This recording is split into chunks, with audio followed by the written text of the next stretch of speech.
Okay, so magandang araw mga grade 9. So nandito na tayo sa week 3, ano? At ang inyong topic ay about integral and zero exponent. So pag sinabi nating integral, so yun yung dalawa yan ano? So yun yung positive integers. Kaya integral ano? And then syempre, yung negative integers. And then, so syempre yung zero exponent, ano? So, tatandaan, pag ang isang expression na ang exponent niya ay negative at saka zero, hindi siya simplify, ano? Okay. Halimbawa ay b raised to the power of 2. So, positive ang kanyang exponent, so ibig sabihin ito ay simplified na, ano? So, pag sinabi naman natin na b raised to the power of negative 2, so hindi pa siya simplify. So, kailangan, so negative negative ang exponent niya. So, kailangan pa siyang i-simplify. Dapat ay positive ang kanyang exponent. So, paano isusulat yan? So, kukuhain ko lang yung kanyang reciprocal. So, ito ay may imaginary 1. So, i-reciprocal ko lang siya. So, ibig sabihin siya ay 1 over b squared. Ano? So, ibig sabihin ito ay simplified form na. So, again, tatandaan, pag yan ay negative ang exponent, so hindi pa siya simplify. Ano? So, ganun din bagay 0 ang exponent. So, gawin naman natin 0 ang exponent ng b. Let's say, b raised to the power of 0. So, hindi pa siya simplify kasi 0 ang exponent niya. Ano? So, saan siya equivalent? So, siya equal to 1. So, tatandaan na lahat variable o kaya a number raised to the power of 0 is equal to 1. Okay? So, let me say 1,000 raised to the power of 0. So, equal pa rin yan ay sa 1. Okay, so bakit? So, dahil yun yung sa laws of exponent nyo, yung nakaraan yung lesson nung kayo ay grade 8 about sa laws of exponent. So, let me say yung b. Parang ganito ang nangyayari sa b ano? So, tingnan natin yung b raised to the power of 0. So, yun ay b divided by b or b over b. So, ito ay may imaginary 1. Ito ay may imaginary 1 din. Ano? And then, ang ginagawa nyo, dun sa law ng exponent ninyo, same base. Ano? Same base. So, parehas ang base niya. So, copy the base. And then, pag division, sinosubtract nyo yung exponent. Tama ba? So, yun ay magiging 1 minus 1. Ano? Kaya yun ay nagiging b raised to the power of 0. Nakukuha. Ay kaya lang dito pa lang sa b divided by b, so equivalent na ito agad sa 1. Ano? Kaya na equal sa ito ay equal sa 1. Okay? Okay. So, pwede natin simulan yung ating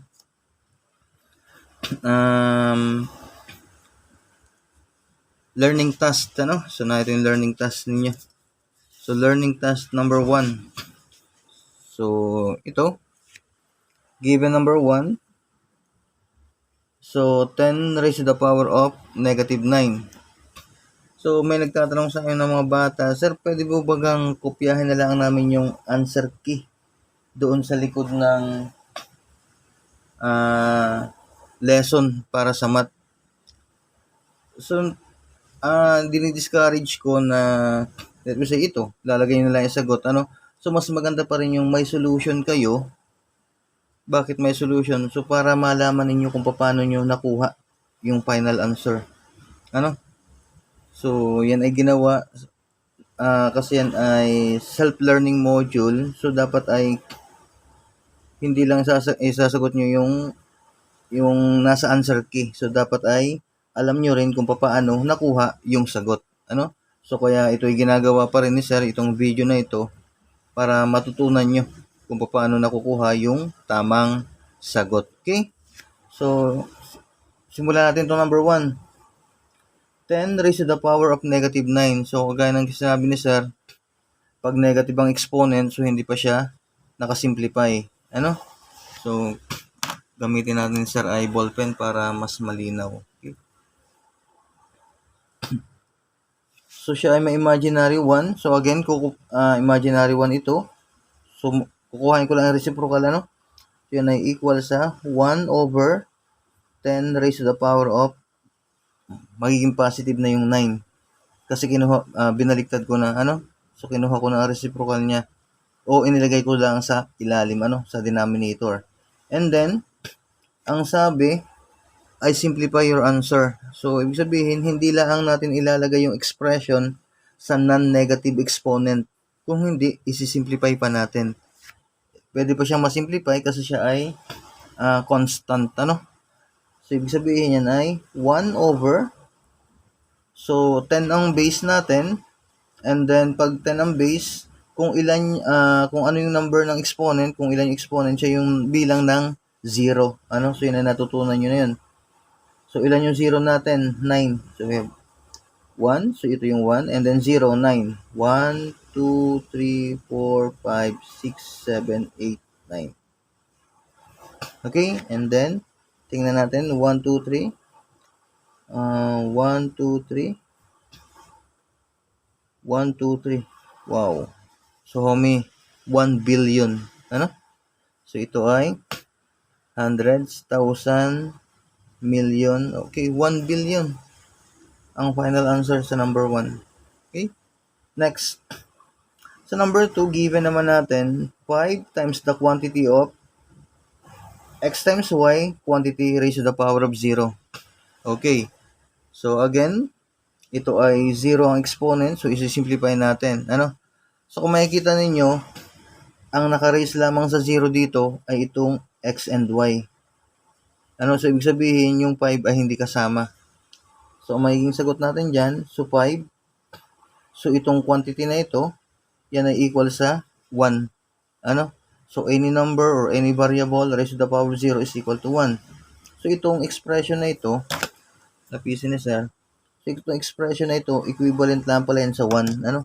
So, ibig sabihin yan ay 5 times 1. And then, simplify natin. 5 times 1 is 5. Okay?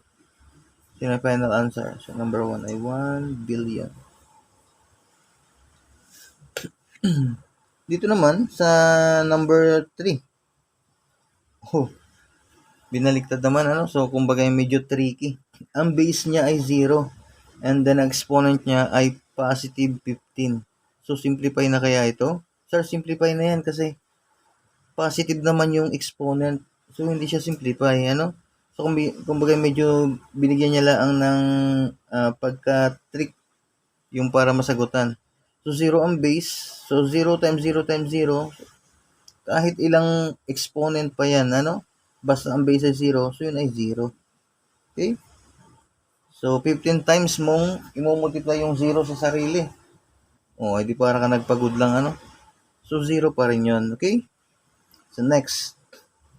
So, dito naman, sa number 4, makikita ninyo, 24x to the 8th power, y to the 4th power, all over 6x to the 5th power, y to the 4th power.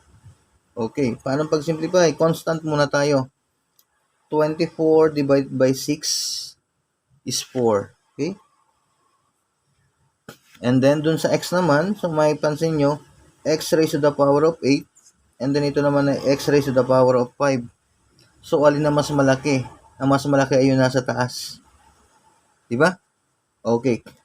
So, ibig sabihin, kung mas malaki yung nasa taas, ilan ang matitira nung x natin? Ano? Kung kukuhain ko dun yung 5. Ayan, no? Kukuhain ko dito yung 5. So, ito ay magiging 3. So, ang magiging matitira sa akin ay x cube.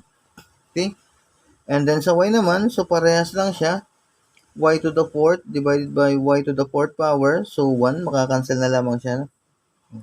So, ang final answer natin ay 4 raised to the power of 4x cube. So, walang natira sa baba, ano, sa denominator. Kasi nasa taas lahat. Okay? Number 5.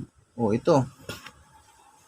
7 raised to the power of negative 1. So, kuhain lang natin ang reciprocal. So, 7. Isusulat ko pa ba yung positive 1? So, hindi na. Ano? Kasi siya ay imaginary 1 na. Ano? Okay? So, positive na. Ibinaba na. Ano? Kinuha ang reciprocal. Okay? Next. Number 6. Madali ito. Number 6. So, yung buong quantity ni-raised sa power ng 0. So, walang ibang sagot kundi 1. Okay? Next. Number 7. Okay. So, sa number 7, so itong buong quantity, 5x raised to the power of 0 over y. Ibig sabihin ay naka-raise siya sa negative 1. So, ang gagawin ko, reciprocal, babalik ta rin ko lang. Y divided by 5x raised to the power of 0. So, ilalagay ko pa ba yung ito? So, ilalagay ko pa ba itong positive 1? So, positive na siya kasi binaliktad ko na siya, di ba? So, positive na. So, ilalagay ko pa ba yung 1? So, hindi na. Ano? So, kaya yun yung nilapis lang, sir, para ipakita sa inyo. Kaya lang, may makikita pa rin kayong pwedeng i-simplify. So, yung x raised to the power of 0. So, again, ang naka-raise lang dito ay yung x. Ano? Kaya ang matitira sa atin ito ay y over 5 times 1. So, isusulat ko pa yung 1 kasi ito ay 1. Hindi na ano. Kasi 5 times 1 is 5. Kaya ito na ang ating final answer. Okay? Next, number 8. So, sa number 8, so, ganun din. Constant muna ang ating unahin. Ano? So, 120 divided by 12 is 10. Okay? 120 divided by 12. 10 tuloy. Is 12. Okay, 10. Sorry.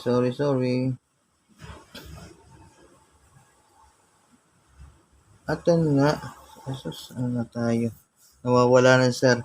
120 divided by 12. Sorry. 10. Binura pa.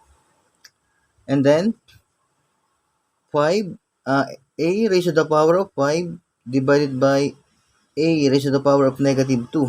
So, kung makikita ninyo, meron tayong negative. So, anong gagawin ko dun? Itataas ko lang siya para maging positive. Kaya lang, meron na ako dong 5. Ano? Kaya isusulat ko muna a raised to the power of 5. And then, yung a na isa, iaakyat ko to make it positive times a squared. Nakukuha? So, positive na siya. Okay? And then, yung sa B naman, so makikita nyo yung B. So, ito, B raised to the power of 0. So, wala na ito. Ano? So, B raised to the power of 6 na lang ang matitira. Times B raised to the power of 6. And then, so sa C naman, so yung ito, C raised to the power of negative 5, ay ibababa ko to make it positive. Ano? So, ibig sabihin, ang natira na lang dito, ito itinaas na, ito dinivide na. Ang natira na lang dito yung C squared. And then, ibababa ko yung C raised to the power of negative 5 to make it positive. Okay? So, nasusundan. And then, yung pinakang shortcut, so, kung kayo sanay na, so, 10, same base, add the exponent, ano? Same base, so, same base, A, 5 plus 2 is 7. And then, copy lang yung B, raised to the power of 6. So, ganun din sa denominator niya. Same base, copy the base, C. And then, 2 plus 5 is 7. So, yun ang ating final answer. Okay? Nawala na ng space ang number 9. So, tingnan natin itong number 9. Okay, so sa number 9, so dito natin lagay number 9. Kita ba?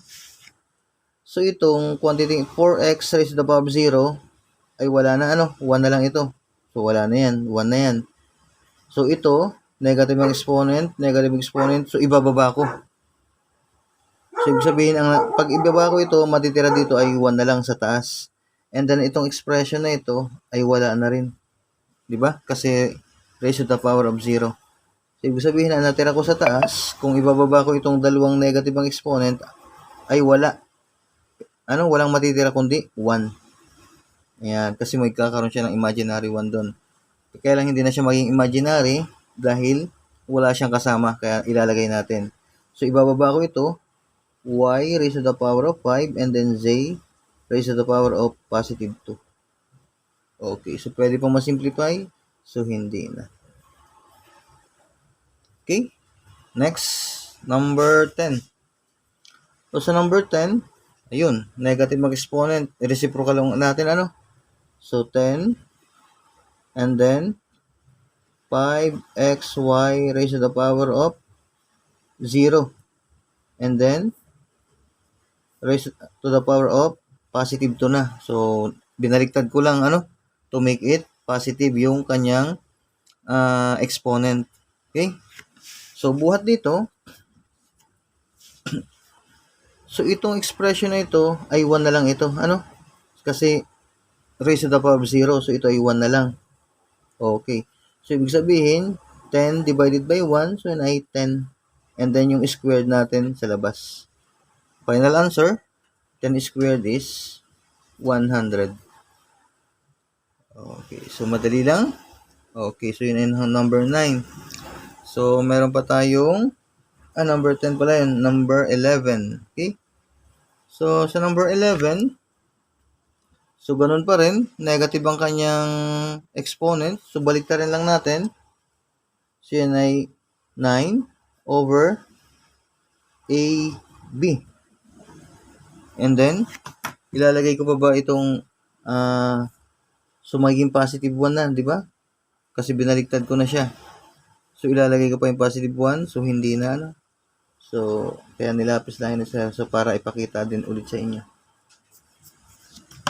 Pwede ba siya masimplify? So, hindi na. AB at saka 9. So, constant and then variables. So, wala na. No? So, dito naman, so 9 divided by x raised to the power of negative 2. So, yan ay 9. Itataas ko lang siya, x over 2 to make it positive. Anong matitira sa baba? Yung imaginary na 1 na lang. Ay sir, bakit pag halimbawa ang 1 mo natitira ay sa taas isinusulat? Kasi yun ay fraction. Kasi dito, pag isinulat mo yung imaginary 1, so ganun pa rin. Kasi yung matitira, ganun pa rin, I-divide mo lang ng 1 kasi 9x squared. Itataas ko ito, so naando na. May natira akong 1. So, hindi na siya isinusulat. Okay? Kasi siya ay whole na. So, understandable na may imaginary 1 ito. Okay? 13. Okay, so meron tayong itataas, may ibababa. So, yung 12 ay hindi kasama. So, yung A itataas ko, positive 4. And then, ibababa ko yung B, cube. So, maging positive 3. So, ganun lang kadali. Okay. Next. 1 over A raised to the power of negative 5n. Edi kukuhain ko lang yung, itataas ko lang siya. So, A raised to the power of negative 5n. So, yung imaginary na uli sa baba, yung denominator na 1, So, final answer. Next, last na pala, number 15. So, sa number 15, so negative 5. So, 2 over 1 raised to the power of positive 5, So, positive na, kasi binaliktad ko. And then, 2 divided by 1 is 2. And then, yung exponent niya na 5. And 2 raised to the power of 5 is equal to, ganyan, 2 times 2 times 2 is 30. 32 ba yun? 2 times 2 times 2. Okay, so 32. Okay? So, positive 32. Sorry. Sorry. Sa number 14, bakit ito may negative? Itinaas na nga pala, no? So, wala na siya. So, sala. So, itinaas na siya. So, yun ay a raised to the power of 5n. Wala na siya negative. So, may nakita ni sir. Ano sabi? Bakit may negative doon? Sorry, number 14. So, pagkakamali ni sir. Okay, so yun yung integral and sir exponent. So, learning task number 1 para sa inyo, mga grade 9. Kung hindi po kayo nakaka-subscribe sa channel ni sir, mag-subscribe na.